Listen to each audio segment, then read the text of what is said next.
Friends, welcome to the killer channel. Friends, ఎవరైనా మా ఛానల్ని సబ్స్క్రైబ్ చేసుకోకపోతే సబ్స్క్రైబ్ చేసుకోండి. అలాగే ఎవరైనా మీ డాగ్స్ అమ్మాలనుకుంటే మా ఛానల్ వాట్సాప్ నెంబర్కి మెసేజ్ పెట్టండి. ఫ్రెండ్స్, ఇవాళ మీకోసం పొమేరియన్ పప్పి తీసుకొచ్చాను. ఇది విశాఖపట్నం దగ్గర ఎలమంచిలో అవైలబిలిటీలో ఉంది. అండ్ దీని ఓనర్ ఏం చెప్పారంటే ఇది 1 month 6 days బేబీ అని చెప్పడం జరిగింది.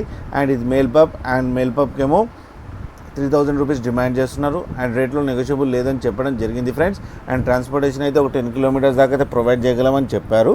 ఫ్రెండ్స్, మీరు చూడొచ్చు బేబీ ఎంత యాక్టివ్గా, ఎంత హెల్తీగా, ఎంత క్యూట్గా ఉందో ఫ్రెండ్స్. అండ్ మీకు ఎవరికైనా నచ్చితే టైటిల్లో కాంటాక్ట్ నెంబర్ ఇస్తాను, కాంటాక్ట్ అవ్వండి, మాట్లాడి తీసుకోండి ఫ్రెండ్స్. అండ్ తీసుకునే ముందు ఒకసారి డీటెయిల్స్ అన్ని చెక్ చేసి తీసుకోండి ఫ్రెండ్స్. అండ్ అలాగే మన ఛానల్ని సబ్స్క్రైబ్ చేయడం మాత్రం మర్చిపోకండి ఫ్రెండ్స్.